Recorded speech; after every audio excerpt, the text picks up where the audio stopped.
good. Alright, there we go. So, the title of the lecture today is Creating Magical Tools, and basically what we're going to be talking about is the actual implements that we use to do ceremonial magic. And this is significant. It's very practical, it's very basic, but at the same time it's also asks a few metaphysical questions as to exactly like why do we use these objects. What the most fundamental metaphysical question which is going to come to light here is the relationship between objects and events. And essentially what we do when we consecrate a magical tool is we take this object and put it through certain events and then imbue the object with the meaning of those events. This is significant because when we deal with occult forces we are attempting to manipulate events as though they were objects. And because of the unique conditions of beings like angels, demons, gods, they can manipulate objects like events being outside of time. The best way I can describe this, and this is kind of like a hard concept to wrap your head around, but the best way I can describe this is if you've ever been in an airplane that was going over traffic, you can see the lanes in the cars, and you can see the way that the traffic changes based on one car might change lanes, and that forces that lane to slow down, which causes another car to change lanes down here, and you can watch the process from an airplane flying overhead, whereas you can't really see it from that perspective, and you don't have that grasp of it if you're actually in traffic and you're actually driving. This is how these beings kind of see our lives and our existence, and are able to actually move the cars around and cause the traffic to change based on that. They can, from cause to effect is like one single thing to them, essentially. And when we are using our magical tools, we are trying to manipulate things like that. Whether we're trying to get in contact with them and get them to manipulate things for us, or whether we're actively using the magical link to impress upon the universe a certain thing, and the event of the ritual causes an effect that we intend. Although the reason we call it a cult is because it's not an obvious connection. We know it's a connection because we intended this outcome, but anyone looking from the outside is like the person in traffic who can't see the way the cars are going, and they don't know how that this happened. They would never make the connection. So it's not just about the rituals that we use to consecrate the material, it's not just about the materials that we use, it's about using them in rituals and making them work together. All of our tools. Part of the recommended reading that I had for this lecture was part 2 of book 4, and as we were talking about earlier, this sets a very high standard. You look at the objects that Crowley describes, and you would spend thousands of dollars and hours, like weeks and weeks, months and months of work to properly consecrate them and properly put them up to the standard that he places in that book.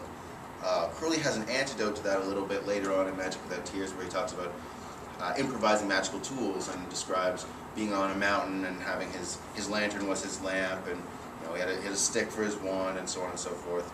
And then there are people who kind of take that to the other extreme. Like essentially, people fall into two categories when I see them not performing work because of these things, or not performing useful work because of these things. One is they feel like they can't do a ceremonial magical ritual unless they have all of the things exactly as Crowley describes, which I think is problematic. I think that's what we should be aiming for. I think it's what people should be moving towards. But I don't think that you need all of those things exactly as he describes just to do the rituals. But then again, there are other people who just get satisfied with what's required. We need time, first of all. That's the number one concern. Not just to make them and to use them, but to continually use them, and continue to use them in rituals. Like the wand I use right now is the same materials that I was using in the wand I had 5 years ago, but it's, oh, you got someone. Come on in. Let's go. Anyway, as I was saying, the wand I use right now isn't exactly the same as the wand I was using 5 years ago. I've repainted it, I've redesigned it, I've added things to it, I've taken things away from it. It's an evolving tool, but it still remains the same material. And I think that all of our magical tools should be like that. They shouldn't stay the same because our work changes as we move on and we progress and we start focusing on different things and doing different things. So the change in our tools should reflect that, and they should always improve. Like I said, thousands of dollars would be required to get the tools that Crowley describes. But, you don't have to spend that all at once. You pick your priorities. And I do encourage people to actually, get nice things. Because it's important to get nice things to use this stuff with. If you just use a crappy dagger that you bought online that doesn't have any significance to you other than the fact that you bought it on a magical website, it's not going to be as effective as a dagger that has significance to you. Whether you made it, Crowley suggests making them. Of course, he suggests making them.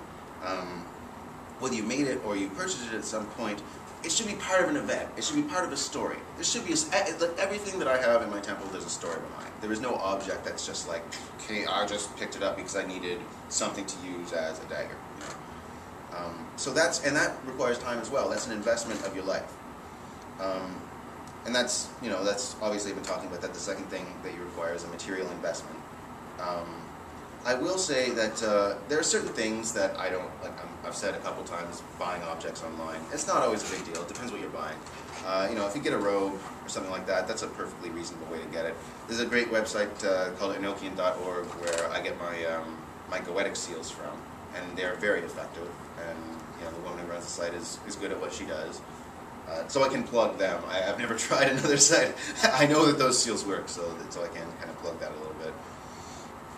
But also, it is important not just to buy things like, as a ceremonial magician, what we're trying to do is take ideas and manifest them in events, in objects, in results. So it's ideal to learn how to make shit, to do shit. An altar that you made with your own hands is definitely going to be more effective than an altar that you got at a furniture store and converted it to something else or something like that.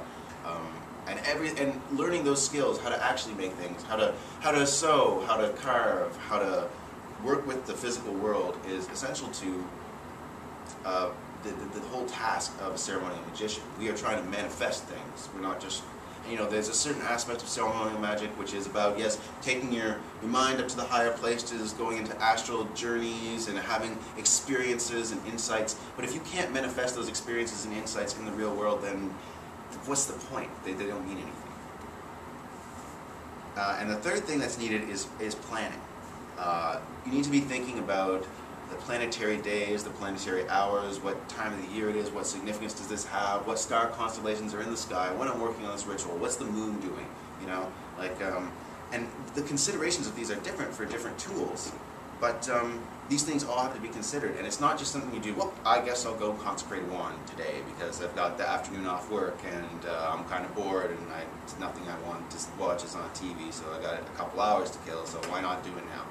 It's got to be planned out, and the more effort you put into planning, the more significance the event of the consecration ritual has, the more meaning becomes imbued in the object, and the more that object has a causal influence.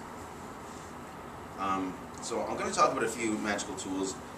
I don't usually like to do story time. I don't like to talk too much about my own experiences. I am going to describe some of the tools that I use personally, just because it's the easiest way to illustrate how what's in the book is manifested and how you can kind of play with the formula a little bit. And just as a preliminary remark, there's some places in which I've played with the formula quite a bit. On the other hand, I only started to do this after I've been doing ceremonial magic for 5 years.